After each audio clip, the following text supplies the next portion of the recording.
परम पावन, परम आराध्य, प्रातः स्मरणीय आचार्य श्री महाश्रमण जी के चरणों में सत सत नमन करते हुए हम आज का सत्र शुरू कर रहे हैं।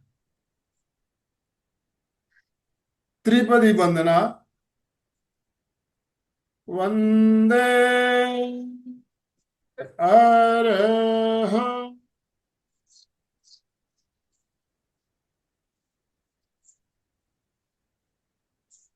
वंदे गुरु वर्णम।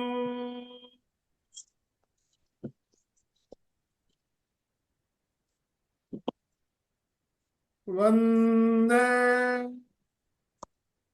तच्च।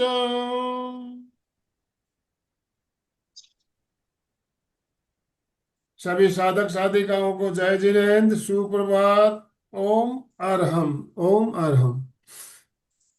आज दशहरे का दिन, सभी आप सभी को दशहरे की बहुत बहुत शुभकामना और बधाई। ओम अरहम। और दशहरे के अवसर पर हम एक विशेष कार्यक्रम लेकर जुड़ रहे हैं आपके साथ।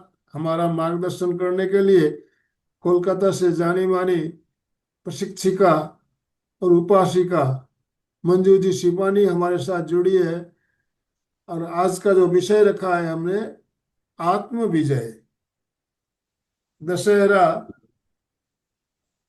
बुराइयों पर अच्छाइयों का विजय का पर्व है। आत्म विजय, हम अपने आप पर विजय कैसे पा सकते हैं, इस बारे में हम आज बात करेंगे और कुछ प्रैक्टिकल ध्यान का प्रयोग भी हम करेंगे। तो मैं ज़्यादा समय लेना नहीं चाहूँगा। आप सभी से निवेदन, अपने अपने वीडियो, जितने भी भाई बहन जुड़े हुए हैं सबके वीडियो ऑन कीजिए। यस, वीडियो सबके ऑन होने चाहिए।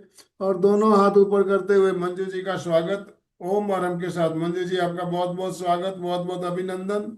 आपसे निवेदन, आप आज का सत्र शुरू करें। Over to you.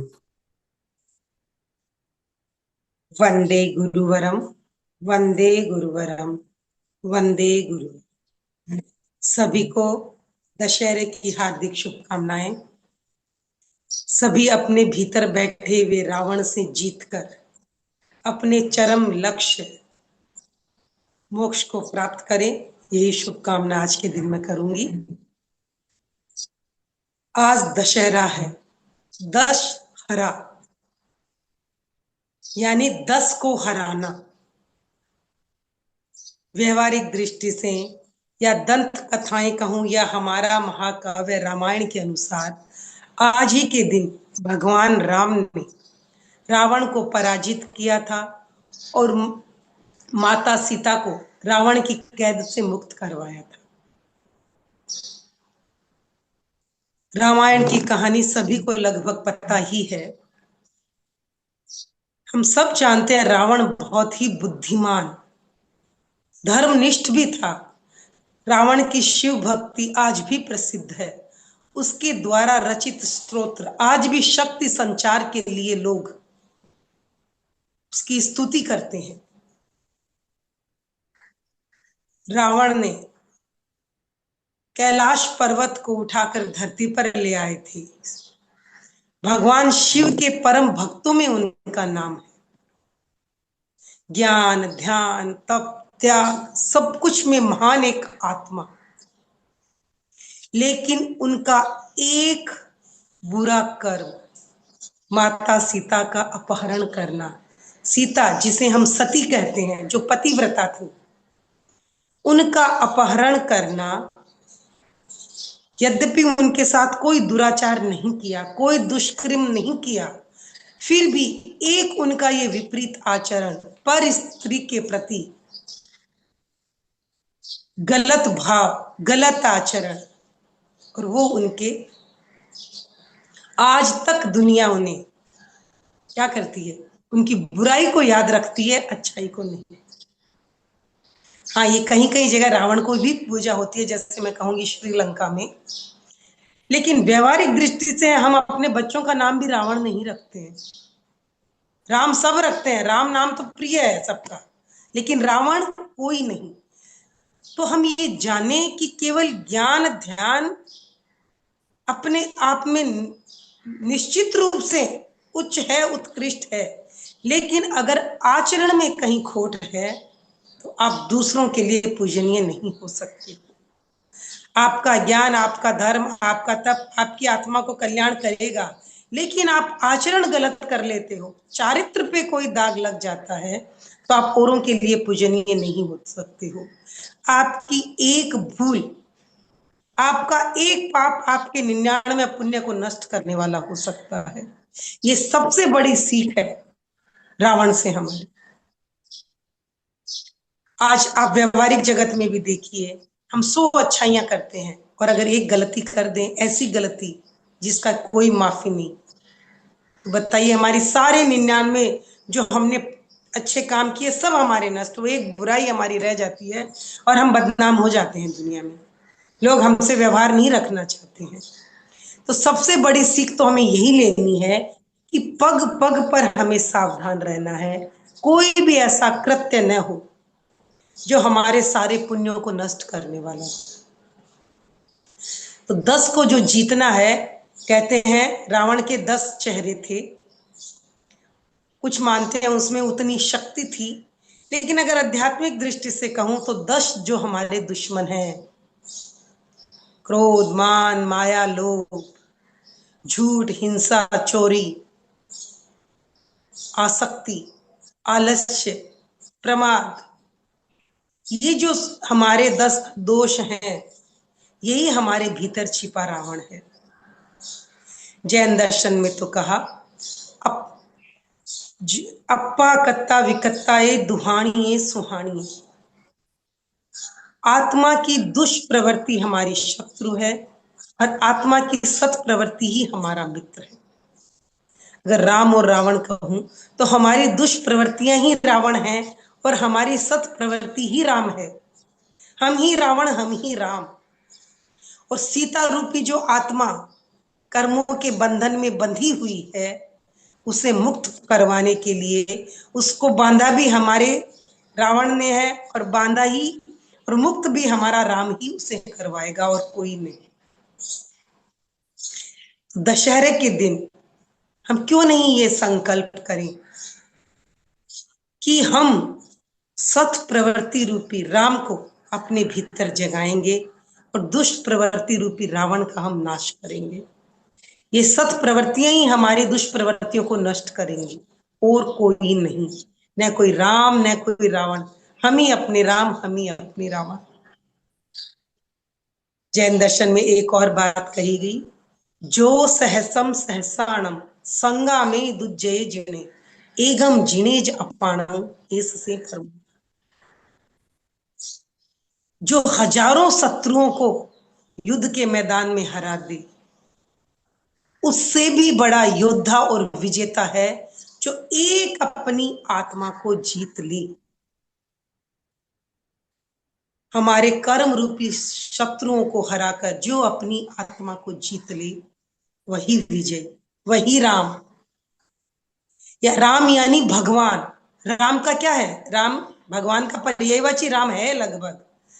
तो सोचिए, अगर हम अपनी आत्मा से समस्त कर्म रूपी शत्रुओं को नष्ट कर दें, और कौन करेगा, हमारा ही राम, हमारी सत प्रवृत्तियां, हमारा सम्यक ज्ञान दर्शन और चरित्र और तप, तो हम स्वयं भगवान बन जाएंगे, हमारी आत्मा ही परमात्मा बन जाएगी। और यही विजय, यही हमारी विजय है, विजयदशमी। दशहरे को विजयदशमी भी हम कहते हैं। विजय, समस्त अन्याय के खिलाफ हमारी जीत। हम अपने ही खिलाफ अन्याय कर रहे हैं, अगर हम दुष्प्रवृत्ति कर रहे हैं, अपनी ही आत्मा को हम कष्टों में डाल रहे हैं, बंधन में डाल रहे हैं। अगर हम अध्यात्म की दृष्टि से देखें तो हमारा जीवन ही द्वंदात्मक है। निरंतर आत्मा और शरीर की जंग चल रही है, जीव और अजीव की जंग चल रही है। हमारा अस्तित्व शाश्वत है, हम आत्म स्वरूप है और वो आत्मा निरंतर मुक्त होना चाहती है कर्मों से। निरंतर उसकी लड़ाई ईच एंड एवरी मोमेंट, हर पल हर समय चल रही है। वो बार बार अपने आप को मुक्त करना चाहती है। कि मैं मुक्त हो जाऊं, मैं मुक्त हो जाऊं, मैं सत प्रवृत्ति में प्रवृत्त हो जाऊं। लेकिन हमारे ही अहंकार और ममकार, मैं और मेरा, ये दो ऐसे शत्रु हैं हमारे, जो हमारी आत्मा को निरंतर कर्मों में बांधते चले जा रहे हैं, बांधते चले जा रहे हैं। वो जितना प्रयास करती है मुक्त होने का, उतना ही वो और हमें बंधनों में बांधते चले जाते हैं। तो हमें एक विशेष पुरुषार्थ की आवश्यकता है। हम ऐसे इनसे जीत नहीं पाएंगे, क्योंकि अनंत अनंत काल से हम इनके वशीभूत हैं, इन्हीं कर्मों के, इसी अहंकार और ममकार के, इसी क्रोध मान माया और लोभ के वशीभूत हम हैं। तो हमें इनसे मुक्त होने के लिए प्रबल पुरुषार्थ की आवश्यकता है। तप रूपी अग्नि में तपना होगा। आप देखते हो जब रावण का दहन करते हैं तो कैसे होता है, दहन यानी अग्नि, बिल्कुल अग्नि का वाण चलाया जाता है। तो हमें भी अगर अपनी आत्मा को कर्मों से मुक्त करना है तो तप रूपी अग्नि को प्रज्वलित करना ही होगा। तप, जप, स्तुति, भक्ति, जैसे कि गीता में कई बातें बताई, ज्ञान योग, भक्ति योग, कर्म योग। सत्कर्म करो, ज्ञान के द्वारा जानो, अपने अज्ञान को दूर करो। भक्ति, भगवान की स्तुति, समर्पण। दो रास्ते हैं, एक समर्पण का और दूसरा ज्ञान और कर्म। या तो अपने पुरुषार्थ को प्रबल करो या अपने कर्मों को समर्पित कर दो, पूर्ण रूप से भगवान के प्रति समर्पित हो जाओ कि तू ही करता, तू ही भोगता, मैं तो एक निमित्त हूं। मैंने छोड़ा अपने अहंकार को, छोड़ा अपने ममकार को, न मेरा कुछ है न मैं कुछ हूं, दोनों ही नहीं, मैं पूर्ण रूप से समर्पित होता हूं। ये समर्पण क्या है? रावण का नाश, भीतर की दुष्प्रवृत्तियों का नाश, अपने भीतर जो अहंकार है, मैंने किया, मैं हूं और मेरा है, ये सब मिथ्या है। क्या है मेरा? क्या लाए थे जन्म के साथ, क्या लेकर जाएंगे? कुछ नहीं। मेरा मेरा मेरा मेरा, और ये मेरा मेरा के पीछे पूरा जीवन बिता देते हैं। मेरा घर, मेरे परिवार, मेरे बच्चे, मेरा धन, मेरी दौलत, मेरी जायदाद। क्या है मेरा? क्या जाएगा साथ? छोड़ दो, जिसने दिया है उसी को लौटा दो, सब तेरा ही है। न मैं मेरा हूं, मैं भी तेरा हूं और मेरा भी सब कुछ तेरा है। इतना गहरा समर्पण हमें समस्त बुराइयों से मुक्त कर देता है। हम क्या करते हैं, बुराई, जब कुछ बुरा होता है तो कहते हैं हे भगवान तूने क्या किया, और जब अच्छा करते हैं तो मैंने किया। ये जो विरोधाभास है, इससे मुक्त होकर पूर्ण समर्पित हो जाए, बिल्कुल पूर्ण समर्पित। कहते हैं एक दृष्टिकोण ये भी है, जैसे नवरात्रों में, नवरात्रि में महाशक्ति की पूजा करते हैं, और महाशक्ति ने क्या किया, महिषासुर का नाश किया था। महिष आप देखते होंगे, महिष यानी भैंस, महिषासुर भैंस का अवतार, भैंसा। तो उसका वध किया, और क्या किया, और 10वें दिन हम विजयदशमी के रूप में मनाते हैं। महिष यानी भैंस, भैंस लगभग अज्ञान की प्रतीक। अगर हमारा सबसे बड़ा कोई शत्रु है तो अज्ञान, और सबसे बड़ा अज्ञान क्या है, अपने आप को अलग अस्तित्व के रूप में स्वीकार करना। अगर मैं योग दर्शन की बात कहूं तो योग दर्शन कहता है आत्मा अकर्ता है, अभोक्ता है, कुटस्थ नित्य है। केवल अविद्या के कारण, अज्ञान के कारण हमने मान लिया कि मैं कुछ हूं, मेरा अलग अस्तित्व है, यही अहंकार है। अज्ञान, अज्ञानवश हमने ये अहंकार कर लिया कि मैं हूं। लेकिन आत्मा तो एक दर्पण की तरह है। इस दर्पण में जो कुछ बाहर प्रकृति में घटित हो रहा है उसकी एक छवि पड़ रही है, और उस मैंने मान लिया कि वो मैं कर रहा हूं, ये मिथ्या है, मैं नहीं करता। मेरी आत्मा न करता है न भोगता, बिल्कुल शुद्ध आत्मा न करता है न भोगता। लेकिन जब वो प्रकृति से जुड़ गई, कर्मों से जुड़ी हुई है, अजीव उसके साथ है, शरीर उसके साथ है, तो वो अपने आप को कर्ता मान रही है और भोक्ता मान रही है। आत्मा कुछ नहीं करती है, आत्मा का तो एक ही काम है, जानना और देखना। अगर हम अपने कर्मों को समर्पित कर पाए, या हम ज्ञान के द्वारा इस चीज को जान लें और अनुभव कर लें कि मैं आत्म स्वरूप हूं और केवल जानना और देखना मेरा काम है, न मैं करने वाली न भोगने वाली। अनंत काल से जो कर्म, जो संस्कार हमारे साथ जुड़े हुए हैं, उसी के वशीभूत हम शरीर को प्राप्त कर रहे हैं। हमारी कामनाएं, हमारी इच्छाएं ही जन्म मरण कर रही हैं। आज सोचिए, वर्तमान जीवन में हम कितनी इच्छाएं करते हैं। कुछ भी देखा और मन में आ जाता है ये मुझे भी मिले, मेरे पास भी होना चाहिए, ये कितना अच्छा है, मेरे पास अच्छा नहीं है, मुझे चाहिए। कितनी कितनी अलग अलग तरह की हम कामनाएं कर लेते हैं। हम ये बनना चाहते हैं, ये होना चाहते हैं। ये सारी कामनाएं, वासनाएं संस्कारों के रूप में, कर्मों के रूप में संचित हो जाती है और हमारी आत्मा को बांधती चली जाती है और आत्मा को शरीर धारण करना पड़ता है। हमारी आत्मा परमात्मा का ही अंश है। जैन दर्शन कहता है हमारी आत्मा परमात्मा स्वरूप ही है। हम अपने कर्मों से मुक्त होकर परमात्मा ही बनेंगे। आप सोचिए, समुद्र है, समुद्र की एक बूंद और समुद्र में क्या फर्क है? कोई फर्क नहीं, गुण की अपेक्षा से कोई फर्क नहीं। इसी तरह परमात्मा में और हमारी आत्मा में कोई फर्क नहीं। बस हमारी इच्छाएं, हमारी कामनाएं, हमारा अहंकार, हमारा ममकार निरंतर ये शरीर धारण कर रहा है और ये हमारी परमात्मा का जो अंश है वो कैद है। जिस दिन हमने समर्पण कर दिया, हमने ज्ञान प्राप्त कर लिया, हमने सत्कर्म शुरू कर दिए, हम स्वयं परमात्मा बन ही जाएंगे। तो हमें क्या करना है? चाहे मैं रावण कहूं कि अपनी दुष्प्रवृत्तियों से मुक्त होना, चाहे मैं ये कहूं कि अज्ञान रूपी भैंस से पराजित करना, और ज्ञान, ज्ञान को प्राप्त करना, जान लेना मैं कौन हूं, क्या हूं, क्या क्या हो सकती हूं, तो अज्ञान को दूर करना, ये सब विजयदशमी कहूं, दशहरा कहूं, यही सब भावनाएं हैं। अब अगर हम रावण की बात करें तो जैन दर्शन के अनुसार रावण को राम ने नहीं मारा। कहते हैं राम वासुदेव थे, लक्ष्मण प्रति वासुदेव थे, और नहीं, राम बलदेव थे, लक्ष्मण वासुदेव थे और रावण प्रति वासुदेव था। तो वासुदेव ही प्रति वासुदेव को हराते हैं या मारते हैं। तो लक्ष्मण ने रावण को मारा, राम ने नहीं।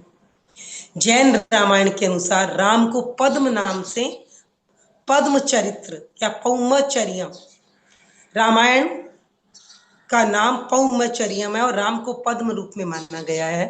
और कहते हैं राम मोक्ष गए और रावण नरक में गया, लेकिन यही रावण की आत्मा अगली 24वीं में तीर्थंकर बनेगी और सीता की आत्मा उसी तीर्थंकर, उन्हीं तीर्थंकरों का गणधर बनेगी। कहते हैं रावण ने, राम ने, लक्ष्मण ने, सब ने अंत में दीक्षा ली। तो धर्म आयुष्यबंद हो जाता है तो व्यक्ति को अगला आयुष्य वही प्राप्त होता है, लेकिन हम जो पुण्य करते हैं वो कभी नष्ट नहीं होते। आपने जो जो कर्म किए हैं, एक एक कर्म का फल आपको मिलेगा, चाहे अच्छा किए चाहे बुरा किया। एक विशेष बात जो मैं आपको बता दूं, जैन दर्शन की मान्यता है आयुष्य कर्म एक ही बार बंधता है। इस जन्म में हमारा आयुष्य कर्म सिर्फ एक बार बंधेगा कि हम अगले जन्म में क्या बनेंगे, लेकिन कर्म कैसे कर रहे हैं वो उनका सबका लेखा जोखा बिल्कुल लिखित हो रहा है आत्मा पर। बिल्कुल हो सकता है अभी मेरा आयुष्य नरक का बंध गया, मैंने कोई बुरा काम किया था और उस वक्त ऐसा भावना बनी थी, ऐसा जोग बना कि मेरे आयुष्य का बंध हो गया, तो अगले जन्म में मैं निश्चित रूप से नरक में ही जाऊंगी, मुझे भोगना ही होगा नरक। लेकिन इसके अलावा अगर मैं बाद में पुण्य अर्जित कर रही हूँ या पहले मैंने पुण्य भी अर्जित किए हैं, तो उस पुण्य का फल मुझे निश्चित किसी न किसी जन्म में मिलेगा ही। एक बार मैं आयुष्य कर्म को भोगूंगी, निश्चित भोगूंगी, क्योंकि मैंने बांध लिया और उस नरक में मुझे अगले आयुष्य का जन्म बांधना होगा। तो हम आयुष्य एक ही बार बांधते हैं और एक ही जन्म के लिए। ये नहीं है मैंने बहुत सारे जन्मों का आयुष्य ऐसे जन्म, नहीं, जैन दर्शन की ऐसी मान्यता नहीं है। लेकिन जो कर्मों का लेखा जोखा है वो पूरा संचित है। आपका अकाउंट कंटिन्यू चलेगा जब तक आप मोक्ष नहीं चले जाते।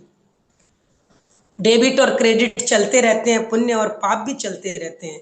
कितना लेना कितना देना सब चलेगा, क्या अच्छा क्या बुरा सब चलता रहेगा, और निश्चित पुण्य का फल मिलता ही है। तो अगर जीवन में कभी भी बुरी प्रवृत्ति हो जाए तो निराश होने की आवश्यकता नहीं है। आज रावण भी अभी नर्क में है, लेकिन नेक्स्ट तीर्थंकर बनेंगे भगवान निश्चित रूप से। तो सोचिए, हमसे बुरा कर्म हो गया बिल्कुल, क्योंकि हम प्रतिक्षण कर्मों के विपाक से जी रहे हैं। अगर रावण और लक्ष्मण में युद्ध हुआ या रावण और राम में भी युद्ध हुआ, तो किसी न किसी जन्म का आपस का लेना देना था, जो इन्हें निश्चित रूप से भोगना था। इसका मतलब ये नहीं आत्मा का नाश हो गया, नहीं। एक बार गलत हो गया वो हमेशा गलत हो गया, नहीं, बिल्कुल नहीं। हर वक्त हमारे पास अवसर है अच्छा बनने का। और जैन दर्शन तो यहां तक मानता है कि आपके कर्म बदलते भी हैं, दुख के कर्म सुख में बदल जाते हैं, आपका पुरुषार्थ चाहिए। अगर पुरुषार्थ की कीमत नहीं होती तो हम निरंतर कर्मों के जाल में ही बंधे रहते, मोक्ष कैसे होता? पुण्य और पाप के कर्मों में खेलते रहते निरंतर। ऐसा नहीं है, हमारा पुरुषार्थ हमारे कर्मों को बदलने में भी सक्षम है, कर्मों को आगे और पीछे करने में भी सक्षम है। लेकिन कर्म भोगने निश्चित हैं, इस बात को मान के चलिए। इसलिए प्रतिपल सत प्रवृत्ति करिए, दुष्प्रवृत्ति से बचिए। प्रतिपल अपने भावों को शुद्ध रखिए। संसार में रहते हैं, कभी कभी गलत प्रवृत्ति करनी पड़ जाती है, बिल्कुल पड़ जाती है, क्या करें, है ना। कभी कभी कभी दो और दो तीन, कभी दो और दो पांच करने होते हैं, संसार में एडजस्टमेंट चलता है। लेकिन भाव में इंटैक्ट रहिए, भीतर में कभी भी रावण को पैदा मत होने दो, बिल्कुल मत होने दो। भीतर में राम ही बने रहो हर हालत में, हर हालत में राम। यानी भाव शुद्धि ही धर्म है, अध्यात्म है। आत्मा का काम है भाव, आत्मा को मलिन बिल्कुल मत होने दो, भाव को बिल्कुल अच्छा रखो, बिल्कुल राम बने रहो भीतर। बाहर कभी कभी रावण प्रकट होता है, उपाय नहीं है, होने दो। कभी कभी कर्तव्य से भी हमें गुस्सा करना पड़ता है, क्रोध करना पड़ता है, हो सकता है कभी कभी किसी भलाई के लिए एक झूठ भी बोलना पड़ जाए, लेकिन भीतर बिल्कुल इंटैक्ट, बिल्कुल इंटैक्ट। भावों को बिल्कुल मत हिलने दो। ये मनुष्य जन्म मिला है, क्या और कहीं भी आप देखते हो किसी भी जानवर पशु पक्षी या देवताओं में भी कोई साहित्य नहीं, कोई धर्म कर्म नहीं। ये सारा धर्म कर्म पुण्य पाप दर्शन अध्यात्म का टेका मनुष्य का है। क्योंकि हमें अनंत अनंत कर्मों के पुण्य से ये आजादी मिली कि हम मनुष्य बने हैं। मनुष्य कुछ भी कर सकता है, अच्छा या बुरा, गिरे तो शैतान, उठे तो भगवान। क्योंकि सृष्टि के सारे जीव, चाहे कोई भी हैं, पशु पक्षी हैं, चाहे देवता हैं, चाहे राक्षस हैं, चाहे नारकी हैं, एक मनुष्य को छोड़कर प्रत्येक जीव प्रकृति के नियमों में बंधा हुआ है। वो उन नियमों का उल्लंघन नहीं करेगा, कभी नहीं कर सकता। मैंने तो यहां तक सुना है और जाना है कि देवता भी अपने किसी भी नियम का उल्लंघन नहीं कर सकते हैं। अगर वो छोटा सा भी उल्लंघन करते हैं तो उनके लिए बहुत बड़ी सजा होती है, इसलिए वो सोचते ही नहीं है नियमों का उल्लंघन करने की बात। लेकिन मनुष्य, मनुष्य बिल्कुल मुक्त है, बिल्कुल मुक्त। और ये मुक्ति हमें अनंत अनंत कर्मों के पुण्य, जन्मों के पुण्य से मिली है। तो मनुष्य मिले हो, धर्म कर्म जाना है, अपने भीतर के रावण और राम को पहचानो, और एक दिन स्वयं राम बनने की ओर अग्रसर हो जाओ। भीतर कभी भी रावण न पैदा हो, इसका पूरा ख्याल रखें, पूरा। भाव शुद्धि ही आध्यात्म है। इसके अलावा जो तप बताए गए, जैन दर्शन में जो 12 प्रकार के तप बताए जाते हैं, तप की अग्नि में जो तपता है, तभी क्या होता है, सोना कुंदन बनता है। सोने में जितने भी मैल है वो सारा हट जाता है और प्योर सोना हमें मिलता है, तो हमारे कुंदन मिलता है। तो हमारी आत्मा में जो कर्म रूपी मल लगा हुआ है, उसे तपस्या से, तप की अग्नि में तप कर उसे भी आप क्या करें, निर्मल बनाएं। कर्म अलग, आत्मा अलग। और ध्यान, ध्यान भी हमारा तप है, 12 तप में से एक है ध्यान। बहुत सरल और सहज है, बस अपने मन को काबू में करना है, अपने विचारों को पवित्र बनाना है। केवल ये सोच कि मैं आत्मा हूं और मैं न करता हूं न भोगता। बिल्कुल योग दर्शन सच कहता है, आत्मा न करता है न भोगता, केवल एक दर्पण है। दर्पण का क्या काम है? केवल जानना और देखना। दर्पण, आप चेहरे, आप कांच के सामने, दर्पण के सामने खड़े होते हो और ये कहते हो मुझे सुंदर बना दे, क्या ये है? संभव है? दर्पण झूठ नहीं बोलता, आप जैसे हो वैसा ही दिखाता है। तो आत्मा एक दर्पण ही है। जो कुछ इस संसार में घटित हो रहा है उसकी छवि उसमें पड़ रही है। या मैं कहूं कि हम कर्मों के वशीभूत जो प्रवृत्तियां कर रहे हैं वो हम देख रहे हैं। आत्मा केवल उसे जान रही है, आत्मा कर नहीं रही है, कर्म उससे करवा रहे हैं। कैद में जो व्यक्ति है, कैद में उसका क्या अपना है? कुछ नहीं। जो उसे कहा जा रहा है वो कर रहा है। खिला, जब समय पे खाना दे रहा है, खाना खा रहा है, सोने का कह रहा है, सोने, वो क्या कर रहा है? हाँ, भाव उसके हाथ में है। कैद में बैठा हुआ व्यक्ति अगर भावों से पवित्र है तो उसके भावों पे कोई रोक नहीं, बिल्कुल नहीं। भाव कौन किसके रोक पाया है? आप अभी इसी वक्त मुक्त हो। कौन कहता है आपको बुरे भाव में रहो? कौन कहता है? अपने भाव को पवित्र रखो, हमेशा पवित्र रखो। इसमें न पैसा लगता है न रुपया, न समय लगता है, न किसी दूसरे की सहायता की अपेक्षा है। तो अपने भीतर के राम को हमेशा जीवित रखो, हमेशा जागरूक रहो अपनी आत्मा के प्रति, अपनी प्रवृत्तियों के प्रति, और उन्हें अनिष्ट मत होने दो। तो आइए आज हम ध्यान करेंगे। ध्यान में, ध्यान रूपी ताप से, तप के ताप से हम अपनी आत्मा को कर्मों से मुक्त करेंगे। हम केवल ज्ञाता दृष्टा स्वरूप में स्थित हो जाएंगे, न कोई विचार न कोई विकार। और जितना जितना हम इस अवस्था में अपने आप को रखेंगे, हमारे तेजस की शक्ति प्रबल होगी। हमारे भीतर जो विद्युत है, ऊर्जा है, जो चेतना की शक्ति है, वो चेतना की शक्ति जागृत होगी। और जो शरीर की आंतरिक ऊर्जा है, उस ऊर्जा का प्रवाह भी भीतर की ओर होना शुरू हो जाएगा। क्योंकि ध्यान के पहले हम अपने इस शरीर को पूरी रूप से स्थिर और शिथिल कर देंगे, इस शरीर को बिल्कुल छोड़ देंगे।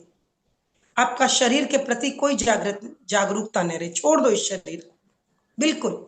इस भावना के साथ कायोत्सर्ग करेंगे, शिथिलीकरण करेंगे कि शरीर की पकड़ छूट जाए, ये शरीर दिमाग से बिल्कुल निकल जाए, हमें एहसास ही नहीं रहे ये शरीर है।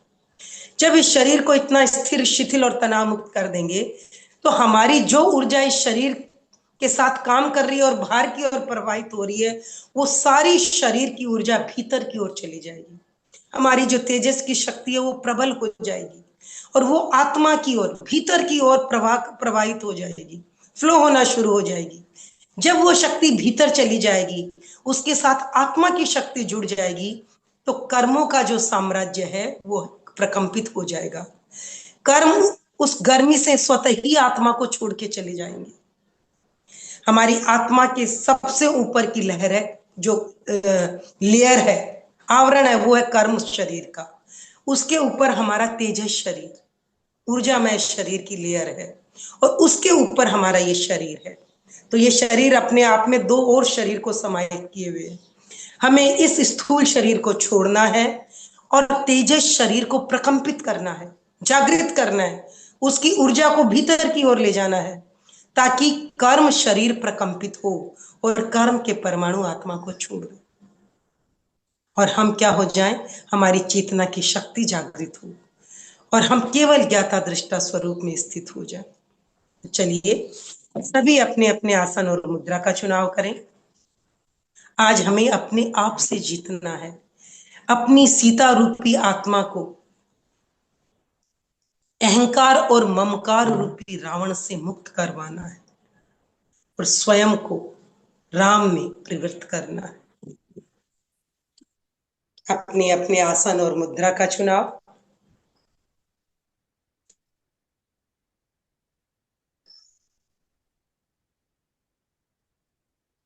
गर्दन, कमर और रीढ़ की हड्डी सीधी, कंधों को ढीला छोड़ दें, गर्दन को ढीला छोड़ दें, अपने अहंकार को गिरा दें।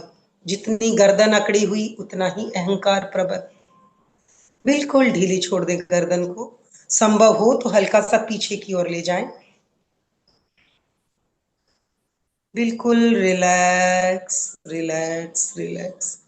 इस संसार से आंखें मूंद लें, और अपने अंतर जगत में स्थित हो जा, केवल अपने प्रति जागरूक, अपने आप में स्थित। श्वास को मंद करें, मंद मंद मंद। ओम की ध्वनि करेंगे। ओम हमें ब्रह्मांड की ऊर्जा से जोड़ता है।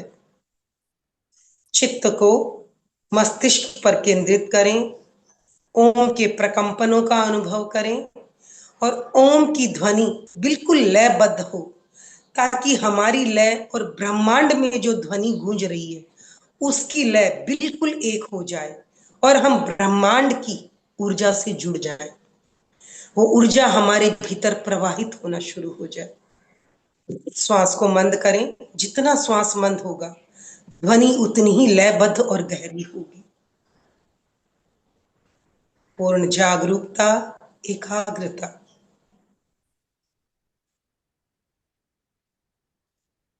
धीरे धीरे श्वास भरेंगे, श्वास छोड़ते हुए ओम की ध्वनि।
शांत अनुभव करो। आपके भीतर, आपके बाहर, चारों ओर ओम की ध्वनि गूंज रही है। आपकी ऊर्जा का संबंध ब्रह्मांडीय ऊर्जा के साथ हो गया है। मस्तिष्क से ब्रह्मांड के थ्रू, ब्रह्मांड के माध्यम से ब्रह्मांडीय ऊर्जा आपकी सुषुम्ना में प्रवाहित हो रही है।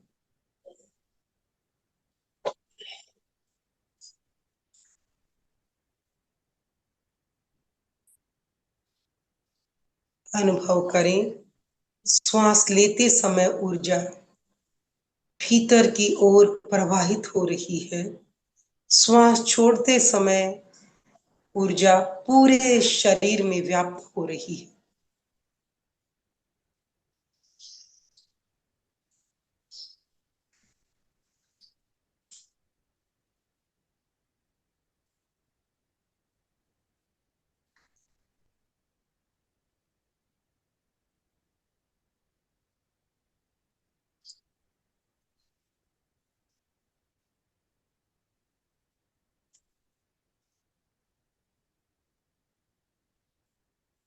कण कण ऊर्जा से भर गया।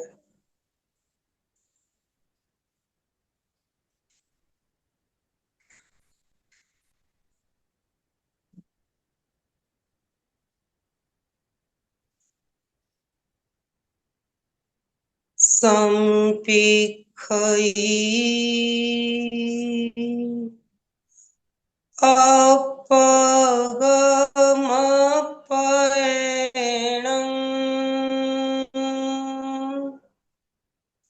आत्मा के द्वारा आत्मा को देखें, स्वयं स्वयं को देखें। ध्यान का संकल्प, मैं चित्त शुद्धि के लिए प्रेक्षा ध्यान का प्रयोग कर रही हूँ। इस संकल्प को मानसिक रूप से दोहराएं।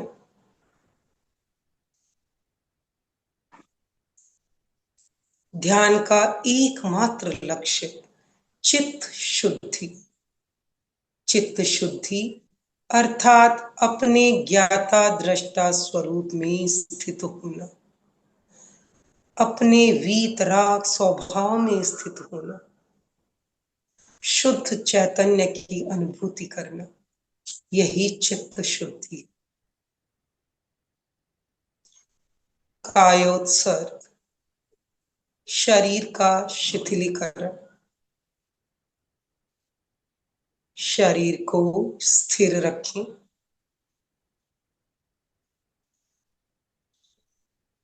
शरीर की पकड़ को ढीला छोड़ दें। शरीर के एक एक अवयव को सुझाव दें, शिथिल हो जाए, हो जाए, रिलैक्स। दायां पैर अंगूठे से कमर तक मानसिक सुझाव दें, शिथिल हो जाए, रिलैक्स हो जाए, हो जाए, हो जाए।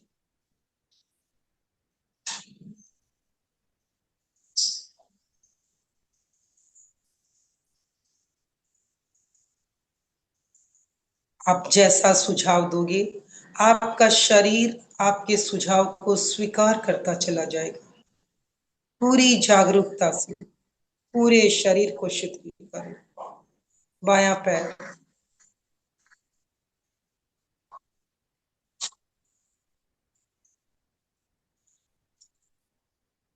दायां हाथ, बायां हाथ बिल्कुल ढीला छोड़ दें। मांसपेशियों की पकड़ को छोड़ दें। बिल्कुल रिलैक्स, रिलैक्स, रिलैक्स।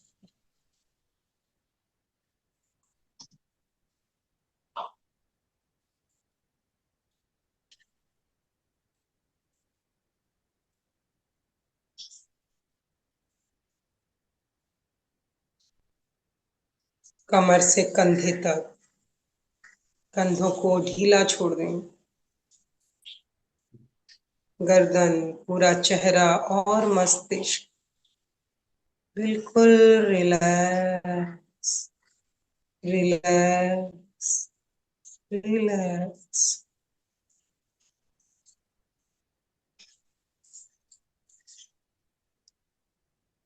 स्वयं स्वयं को देखें। शरीर शिथिल होता जा रहा है, रिलैक्स होता जा रहा है, मूर्ति की तरह स्थिर है, बिल्कुल स्थिर, शिथिल। कहीं कोई तनाव नहीं, कोई तनाव नहीं, रिलैक्स। अनुभव करें, स्थूल शरीर शिथिल और स्थिर हो गया है।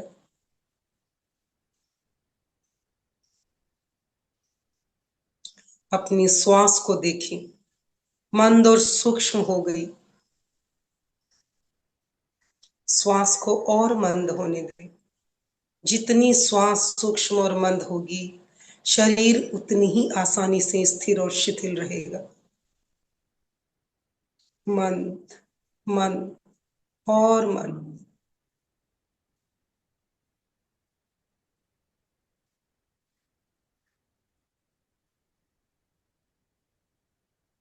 पूरी जागरूकता से अपने आप को देखें। शरीर स्थिर और शिथिल है, श्वास मंद है, मन शांत है, बिल्कुल शांत, कोई विचार नहीं, कोई विकार नहीं।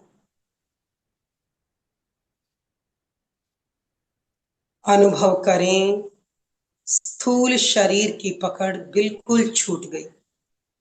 शरीर मानो है ही नहीं, इतना हल्का और तनाव मुक्त हो गया।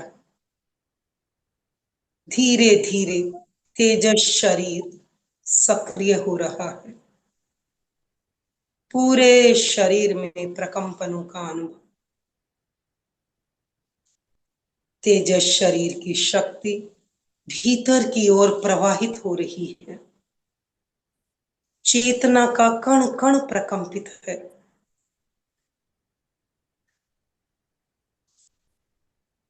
पूरे शरीर में प्रकंपनों का अनुभव।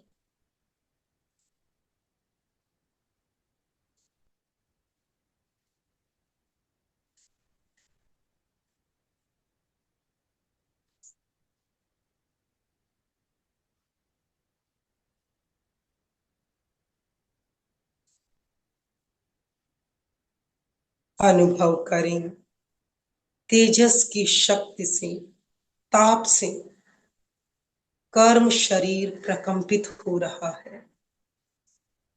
प्रकंपन और तीव्र हो रही है।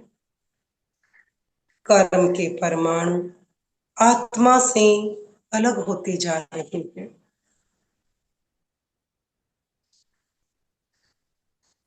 प्रकंपनों की तीव्रता का अनुभव।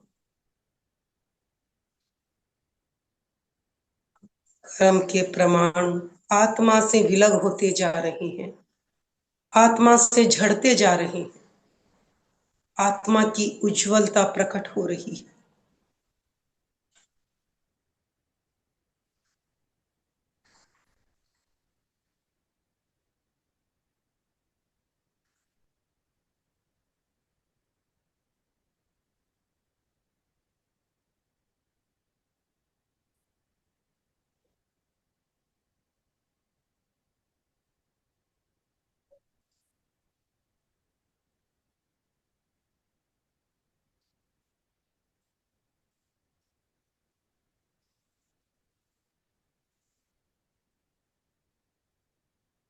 अनुभव करें, आत्मा की दिव्यता प्रकट हो रही है। अपने भीतर दिव्य प्रकाश का दर्शन करें।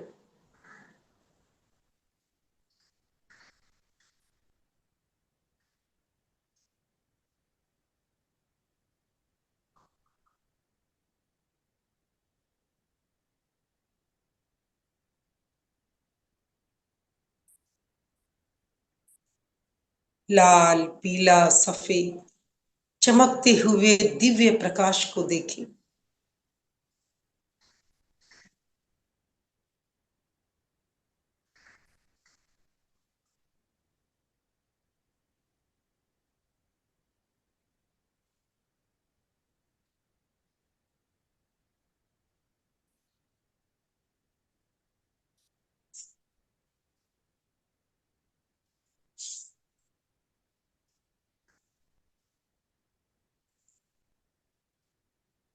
अनुभव करें, आत्मा की कर्मों पर जीत हुई।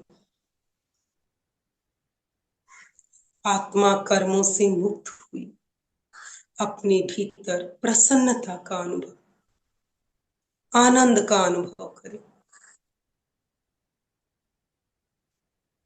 केवल अनुभूति के स्तर पर बने रहे।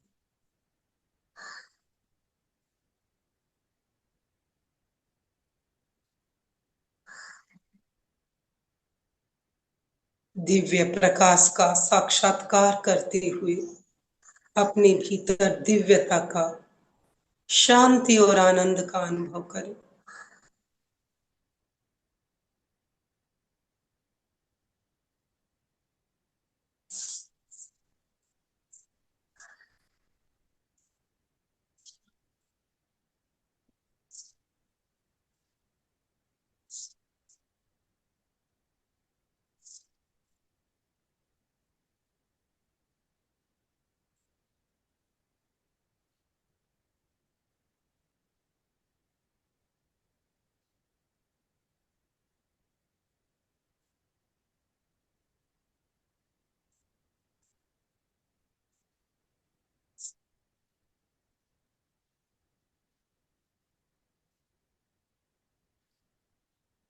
अपनी संपूर्ण चेतना को समेटकर चित्त को ललाट के मध्य भाग ज्योति केंद्र आज्ञा चक्र पर केंद्रित करें।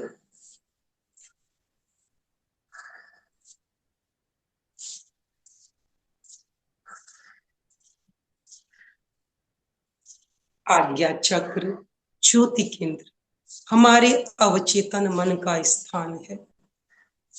यहाँ चित्त को केंद्रित करें। चमकती हुई श्वेत रश्मि का, श्वेत रंग का साक्षात्कार करें।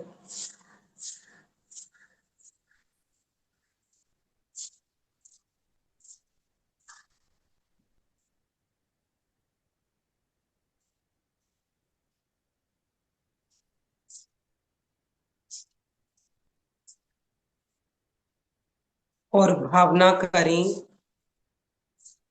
मैं चैतन्यमय हूं। मेरे भीतर अनंत ज्ञान, अनंत शक्ति और अनंत आनंद है। इस शब्दावली को बार बार मानसिक रूप से दोहराएं और अपने अवचेतन मन तक पहुंचा दें। पूरी तन्मयता और एकाग्रता के साथ श्वेत रंग को देखते हुए इस शब्दावली को अपने अवचेतन मन तक पहुंचा दें। मैं चैतन्यमय हूं। मेरे भीतर अनंत ज्ञान, अनंत शक्ति और अनंत आनंद है।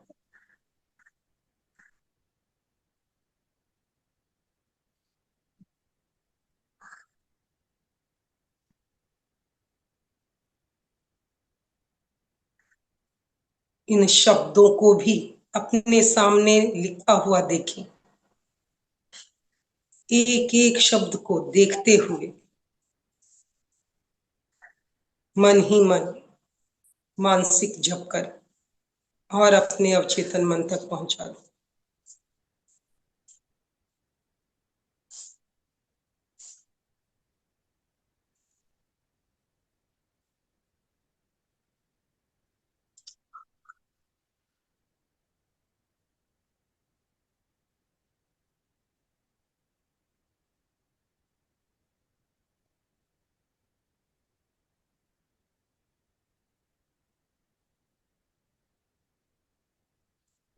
शब्दों को विराम दे।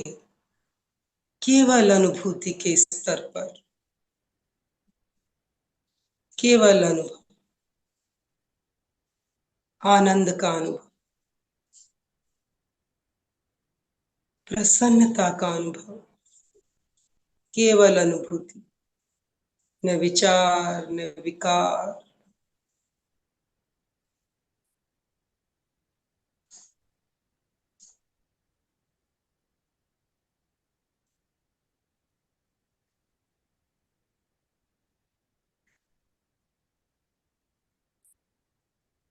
अपने निर्विचार, निर्विकार और निराकार स्वरूप का अनुभव।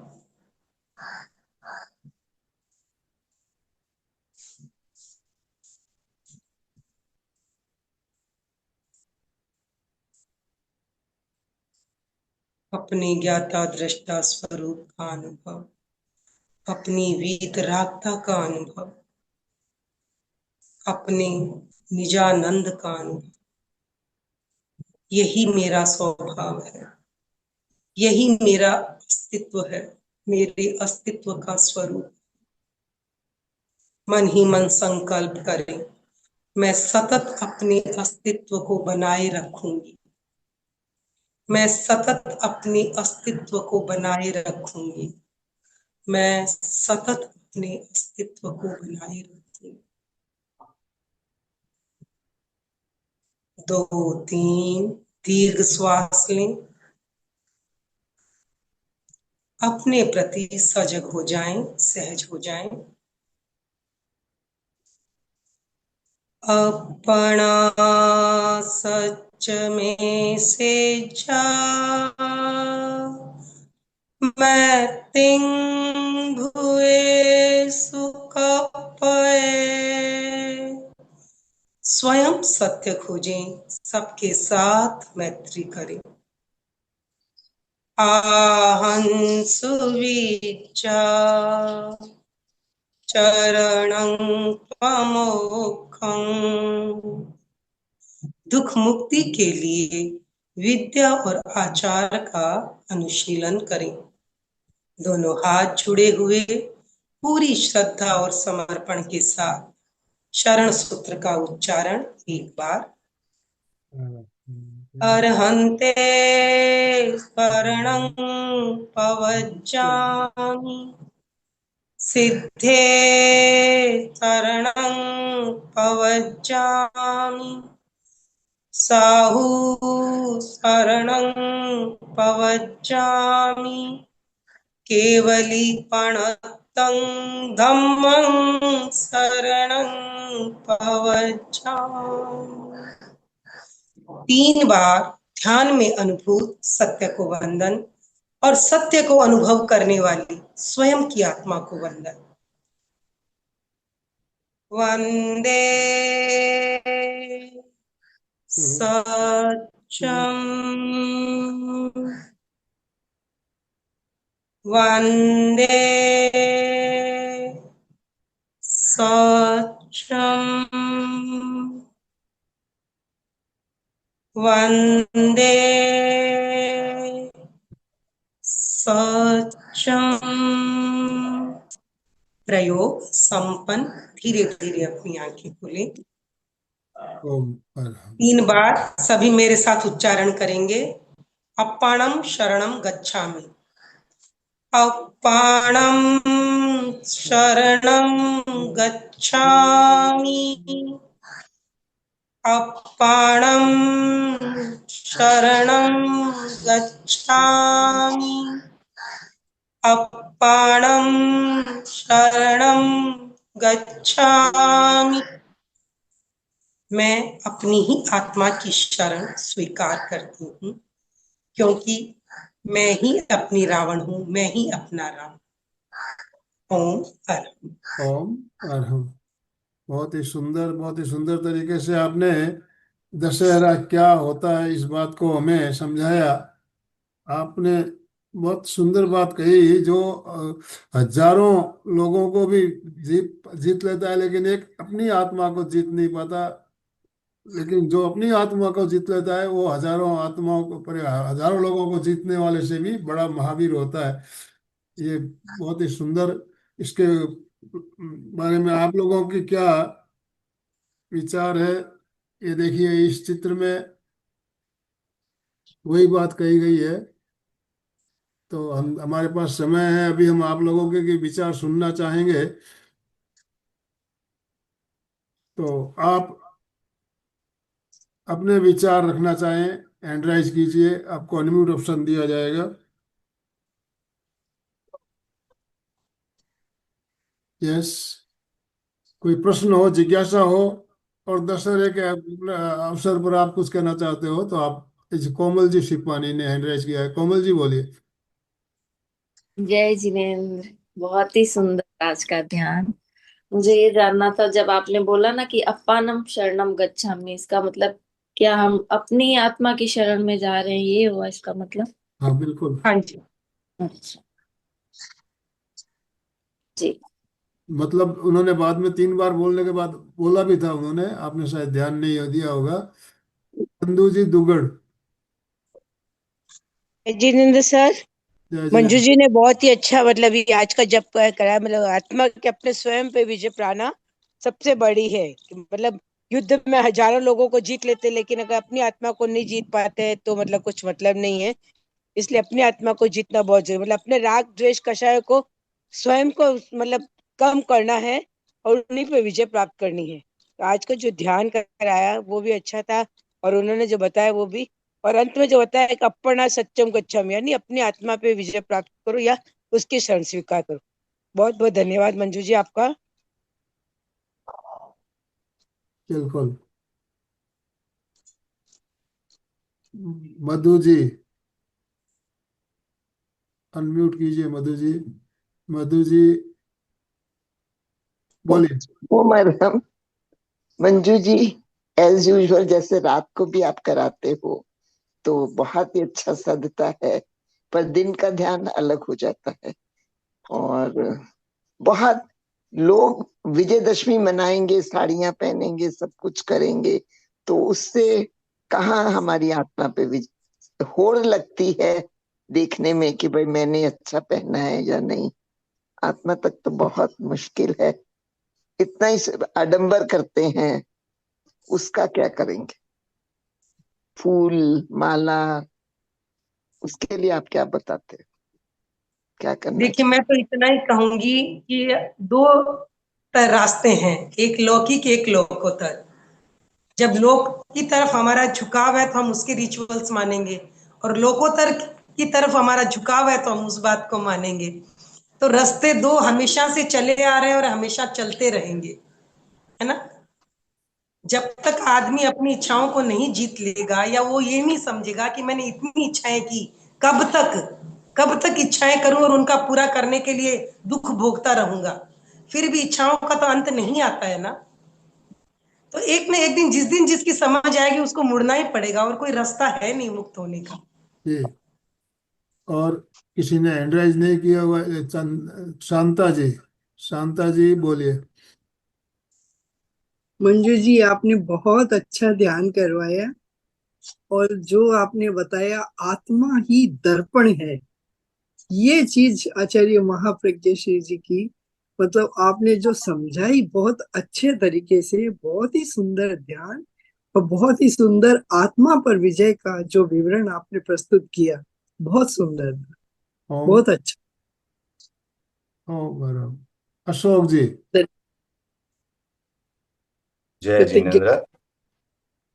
आज मंजू जी ने हमको बताया, और प्राय प्राय सभी बताते रहते हैं कि कर्म रूपी शत्रु को हराकर ही अपन राम बन सकते हैं। तो ये कर्म अपने को क्या रंग दिखाते हैं, उसके ऊपर एक भजन भी गाना चाहूंगा। सुख दुख देने वाली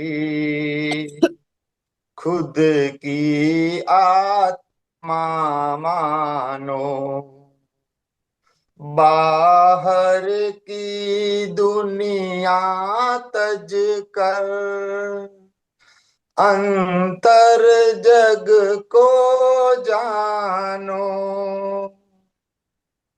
यह भौतिक जग इसमें क्यों उलझ रहा इतना, शाश्वत सुख अंदर है, ले लो चाहे जितना, मत ललचाओ पर घर, निज घर को पहचानो। यह सुख दुख देने वाली खुद की आत्मा जानो।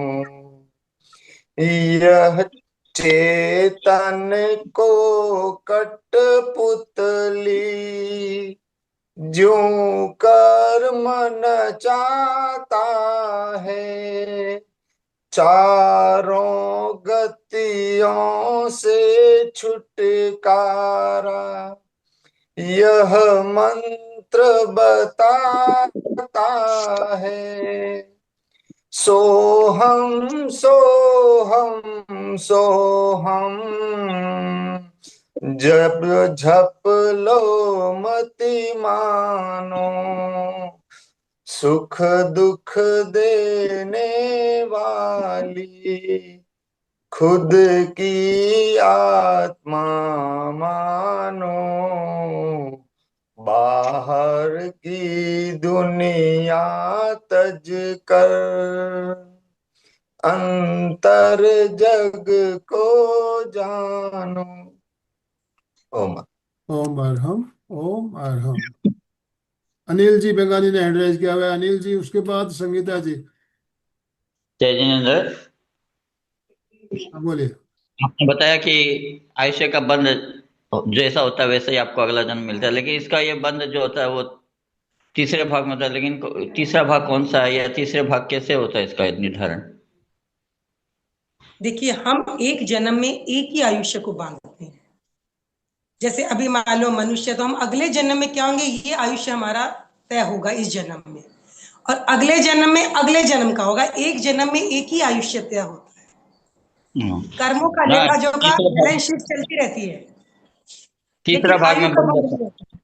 तीसरा भाग में बोलते हैं ना, बन जाता है, या आयु का तीसरा भाग में। इस जीवन के तीसरे भाग में नहीं, ऐसा कुछ नहीं है कि ऐसा तीसरे भाग में बंधता है। अगर तब नहीं बंधा तो फिर बचे हुए तीसरे में, फिर नहीं बंधा तो फिर बचे हुए तीसरे में।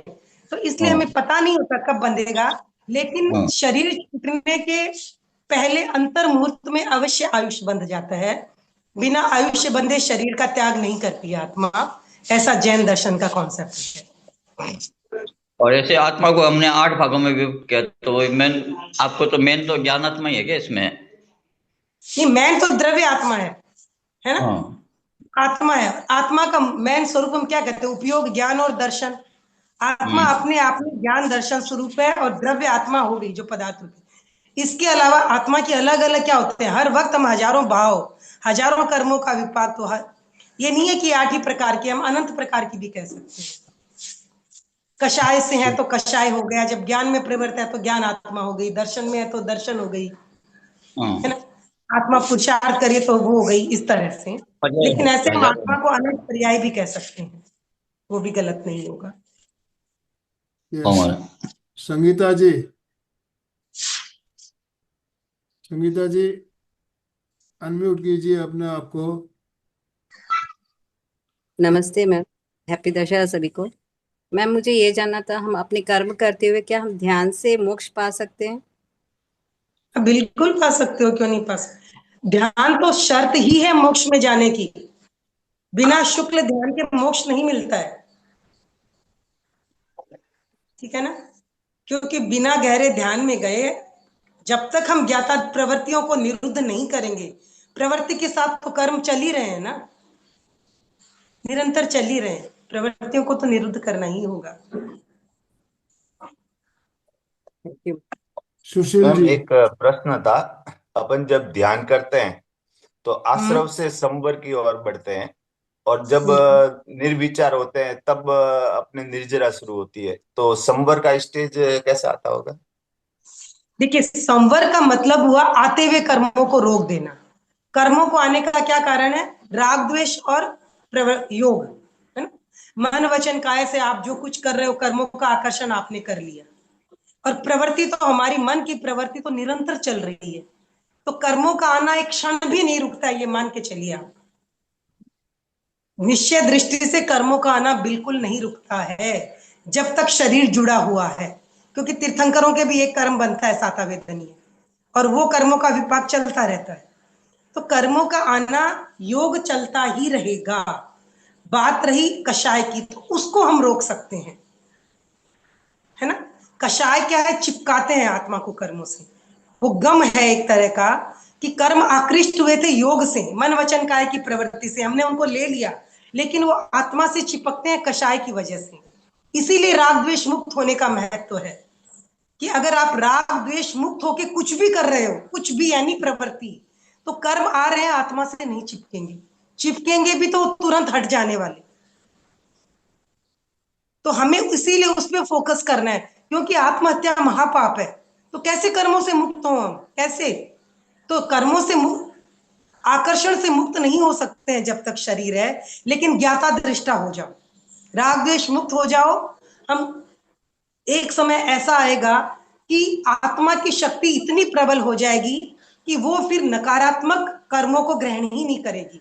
भाव इतने शुद्ध हो जाएंगे हमारे, ज्ञान इतना प्रबल हो जाएगा कि हम नकारात्मक कार्य करेंगे ही नहीं, और आत्मा वापस बुरे कर्मों में फंसेगी ही नहीं।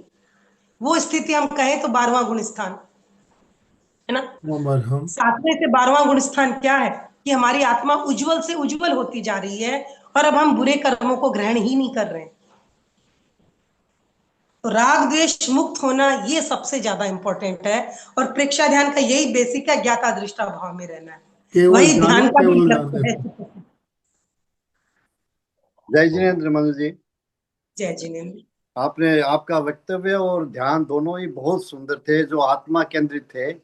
और आपने कहा ना कि मैं कुछ नहीं हूँ, मेरा कुछ नहीं है। हाँ ये सूत्र सबसे बड़ा है मंजू जी, इसमें सब कुछ आ जाता है, फिर मेरा कुछ रहता ही नहीं है। इधर अहंकार का ये अपने कसाय भी और उधर बाहर की भौतिकता भी, दोनों समाप्त हो जाती है। तो ऐसे मतलब अभी गुरुदेव ने फरमाया मनोनुशासनम का मतलब यस। मूल मानकर पढ़ने का, तो लगता है स्टार्टिंग आपने करवा दी। नहीं, मैंने तो इच्छा जाहिर की है, अगर लोग स्वाध्याय करना चाहेंगे तो मैं ऑनलाइन करवाऊंगी मनोनुशासनम का। बहुत अच्छी बुक है, अब करवाएं तो बहुत अच्छा। मतलब मैंने देखा था अभी, मतलब ऊपर ऊपर से देखा था, रियल में पुरानी बुक है, 50 साल पहले की, बहुत अच्छी बुक है। तो आप यस। करवाइए इसका, और इसी प्लेटफॉर्म पर करवाइए। हाँ देखिए सुशील जी, इनका जो हाँ सीरियल चल रहा था शुक्रवार का सीरियल, वो तो संपन्न हो चुका है। तो हम चाहेंगे एक नया सीरियल जो शुरू करना है हमें मंजू जी का, हाँ तो उसके बारे में चिंतन किया जा सकता है। मंजू जी ने कहा भी था दिवाली के बाद एक नया सीरियल चालू करूंगी। तो मैं हर शुक्रवार को इनका मार्गदर्शन मिलता है। आज गुरुवार को दशहरे के उपलक्ष्य में बहुत बहुत अच्छा है। विशेष रूप से मैंने इनको कहा कि आप शुक्रवार की जगह गुरुवार को आ जाइए। और बहुत सुंदर आज उन्होंने दशहरे के बारे में हमें बताया। तो और मेरा मेरा कुछ नहीं है, अगर ये बात हमारे भीतर चली जाती है तो ध्यान अपने आप लग जाता है मंजू जी, भाई जी। जी देखिए, मेरा कुछ नहीं है, ये तो हम अनुभव ही करते हैं रोज। हम्म। रोज अनुभव करते हैं, पर जागरूक नहीं। जागरूक नहीं है। क्या है मेरा, बताइए? बचपन छूट गया, सारी चीजें छूटी गई, लौटेंगी कभी नहीं, कभी नहीं। ओम अगर अर्हं। थैंक, नॉर्मल भी सोचे तो मेरा है ही नहीं कुछ यहाँ। कुछ नहीं है मंजू जी। धन्यवाद मंजू जी, बहुत अच्छा, बहुत सुंदर। बहुत ही अच्छा चर्चा सत्र भी हमारा चल रहा है। और हमारे कोऑर्डिनेटर डांगे सर आज थोड़ा लेट जुड़े हमारे साथ। डांगे सर, आप अपने आप को अनम्यूट कीजिए please. Sir, good morning, good morning. जय जिनेन्द्र। आवाज आ रही सर? आ रही है। यस। हाँ, आज मैं थोड़ा सा लेट हो गया, कल जरा एक एक्टिविटी थी। तो मंजीत जी का हमेशा बहुत ही सुंदर सेशन रहता, बहुत डीप स्टडी है और टू द पॉइंट बात करते हैं। तो और कौन सा भी विषय मंजू जी को दिया कि उनका गहरा ज्ञान है। तो आज का देखिए, विषय मैंने कल शाम को फोन किया इनको, और बिल्कुल मैं कि दशहरा है, दशहरे पर बात करनी है तो टॉपिक क्या रखा जाए। तो उन्होंने तुरंत ही कह दिया आत्म विजय से बड़ा और आत्म विजय। तो इतना गहरे आपने जो कहा, इनकी साधना इतनी गहरी है। और शैली, बात कर एक एक पॉइंट जैसे आपने कहा क्लियर करते हुए समझाते हैं, और बात हमारे गले उतरती है जो भी बात आप कहते हैं। तो बहुत सही फरमा कह रहे हैं आप भी, बिल्कुल आपका कहना बिल्कुल ठीक है। तो बहुत बढ़िया, बहुत सेशन सुंदर, बहुत बढ़िया। तो तीनों त्रिवेणी संगम की ओर से उनका बहुत बहुत धन्यवाद। ऐसा ही आपका ज्ञान हमें मिलते रहे। और विजयादशमी भी बोला जाता ना, तो विजयादशमी वही है, खुद पे विजय। खुद पे विजय इतना आसान नहीं है। हाँ, क्योंकि हर रोज युद्ध चालू रहता हमारे शरीर में, अंतर मन का बहिर्मन से, एक विचार का दूसरे मन से, इसका उससे बहुत सारा युद्ध शुरू रहता है। वो युद्ध ही है वो। और वो उस युद्ध को जीतने के लिए हमारे अष्टांग योग में बताया ना, यम नियम आसन प्राणायाम प्रत्याहार। प्रत्याहार बोले तो अपने इंद्रियों पे नियंत्रण, अपने 11 इंद्रिय इंद्रिय ज्ञानेंद्रिय कर्मेंद्रिय और मन एक इंद्रिय 11 हुआ। तो उस पे अगर नियंत्रण लाते हैं तो आपका प्रवास आगे का बहुत अच्छा होता है। और इतना शब्द में कह देना आसान है, लेकिन प्रैक्टिकल में ज्ञान से काम नहीं होता, उसे जीवन में उतारना होता है। बिल्कुल तो बिल्कुल, बहुत सुंदर। प्रैक्टिकल सेंस में अगर करने जाएं तो ये बहुत बड़ी साधना है, बहुत बड़ी साधना है। तो मंजू जी, बहुत बहुत धन्यवाद। Thank you very much, thank आपने यू। आज ध्यान भी बहुत सुंदर ध्यान करवाया। हमारी कोऑर्डिनेटर अलका जी भी जुड़ चुकी है हमारे साथ। अलका जी, अपने आप को अनम्यूट कीजिए प्लीज। अनम्यूट कीजिए, आपको अनम्यूट ऑप्शन दिया गया है। यस। जय जिनेन्द्र, गुड मॉर्निंग, शुभ प्रभात और विजयादशमी की बहुत बहुत बहुत शुभकामनाओं के साथ। सही में लगता है कि हमारा जो क्रम चल रहा है अलग अलग टाइप से। रात को 10 सवा 10 का प्रोग्राम समझ लो, रेकी का समझ लो, या कोई भी प्रोग्राम समझ लो, इतना जबरदस्त चल रहा है और सबको बहुत आनंद आ रहा है। और सबको जिसकी जरूरत है मुझे लगता है बिल्कुल चूज चूज करके आनंद भाई जी सब्जेक्ट भी ढूंढते हैं और वक्ता भी उसको जोड़ते हैं। और सारे जो प्रबुद्ध है, मंजू जी का तो क्या बोल कहना है, उनका तो जैसे सभी ने कहा, नॉलेज तो ज्ञान होना एक बात है, परंतु उसको एक्सप्लेन करना आना सबसे बड़ी बात है। नहीं तो हमने एक क्लास लेती हूँ मैं टीचर की, पीएचडी है, बहुत गोल्ड मेडलिस्ट है, पर तो एक्सप्लेन नहीं करने आ रहा है उसको, तो उसका कोई ज्ञान का मतलब टीचिंग के रूप में उपयोग नहीं। नॉलेज का उपयोग तो होता है, तो टीचिंग में एक स्किल होता है कि लोगों को कैसे बताना। तो मंजू जी ने बहुत सुंदर, मैंने पूरी क्लास नहीं अटेंड की क्योंकि मेरे एक दूसरी भी क्लास थी और अर्जेंट थी, तो इसीलिए मैं क्षमा चाहती हूँ, मुझे पहले से जुड़ना था, पर मैं इसकी रिकॉर्डिंग जरूर सुनूंगी मंजू जी, क्योंकि मुझे पता है कि आज का विजय पाना के लिए क्या रास्ते, वो सबको जानना जरूरी है। तो विजयादशमी की और दुर्गा माता की कल ही सब नवरात्रि समापन हो चुका है, तो आप सबको शुभकामनाएं रहे, आप सबको आशीर्वाद बरसता रहे। इन्हीं त्रिवेणी संगम से जुड़ते हुए आप स्वस्थ रहे, मस्त रहे, हंसते रहे और इसके साथ अपनी गति प्रगति करते रहे। और एक आज मैं डिक्लेयर करूंगी आनंद भाई जी की तरफ से और राजू भाई कि हम लोग जैसे जुड़े, और सुचिता हमारी एक ट्रेनर बन चुकी है और आप कभी भी वो ट्रेनिंग दे सकते, कोमल तैयार है उसके लिए, ऐसे हमारे यहाँ ट्रेनर तैयार हुआ, अच्छे ट्रेनर, बेस्ट ट्रेनर, ताकि क्या है कि देखो हम तीनों भी काम कर रहे हैं, सभी अच्छी बात है, पर सब तीनों की भी कभी कुछ प्रॉब्लम भी आ सकती है, परंतु ये चैनल कभी बंद नहीं होना चाहिए। ये चैनल एमपी के नहीं है, कल्याणम का नहीं है, संवाद इंटरनेशनल का नहीं है, आपका हर एक का चैनल है। तो आज विजयादशमी पे एक संकल्प करें कि इसके जुड़े रहे, लोगों को और जोड़ते रहे, और विजयादशमी के मुहूर्त पे हम संकल्प करें कि मैं भी एक ट्रेनर बनूंगा और अच्छे ट्रेनर को जोड़ने के लिए मैं भी कोशिश करूंगा, इसी भाव के साथ।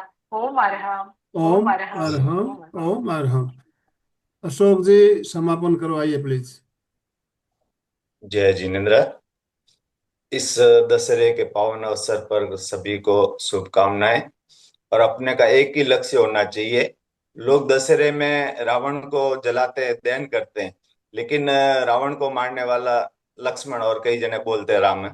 ठीक है, उसी तरह अपने को राम बन के फिर रावण को जलाना है। उसके लिए अपने को राम बनाने के लिए सतत प्रयास करते रहे। इन्हीं बिल्कुल शुभकामनाओं के साथ बिल्कुल बिल्कुल सही अशोक जी आपने कहा। परसों ही आया था कि रावण को मार रहे थे तो एक जोर जोर से हंसने की आवाज आई, तो पूछो कौन हंस रहा है, तो रावण हंस रहा था। तो बोले हंस क्यों रहे हो, तुमको तो मारे। बोले मैं मार रहा हूँ पर देख रहा हूँ सामने मारने वाले में से कोई राम है क्या, मुझे राम तो को कोई नहीं। राम नहीं दिख रहा है, सब रावण है, सबके अंदर कुछ ना कुछ है। तो हम भी यही प्रयत्न करें कि भाई हम हमारे अंदर की बुराई कैसे खत्म हो। विजयादशमी की हार्दिक शुभकामनाएं। देवी दुर्गा आपकी सारी इच्छाएं पूरे करे, आपका अच्छा स्वास्थ्य और सफलता खुशी का रास्ता और आगे बढ़ता रहे, इसी भाव के साथ। थैंक यू, ओम धन्यवाद। अरहम, ओम अरहम। आंखें कोमलता से बंद, हाथों को आनंद के अंदर पर जोड़ते हुए, रीढ़ की हड्डी और गर्दन सीधी, सभी मानसिक उच्चारण करेंगे।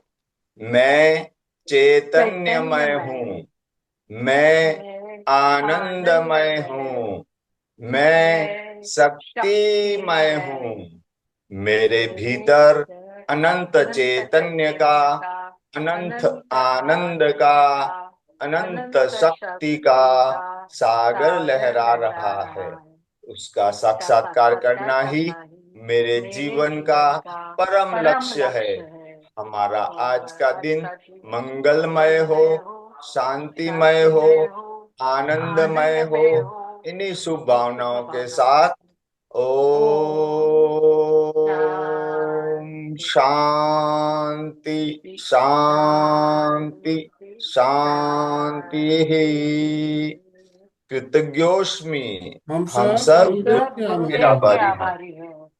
कृतज्ञोस्मि, हम हम हम सब सब सब गुरुदेव के गुरुदेव के आभारी गुरुदेव आभारी हैं। हैं। के आभारी हैं। कृतज्ञोस्मि, हम हम सब सब गुरुदेव के गुरुदेव के आभारी हैं। आभारी। ओम अरहम। बहुत बहुत धन्यवाद सभी का, जितने भी भाई बहन हमारे साथ जुड़े सभी का बहुत बहुत धन्यवाद, बहुत बहुत आभार। फिटनेस का डोज एक एक घंटा घंटा हर हर रोज। रोज। फिटनेस का डोज एक एक घंटा घंटा हर रोज। हर रोज। फिटनेस का डोज एक घंटा एक घंटा हर रोज। हर ओम रोज। अरहम। ओम आराम। ओम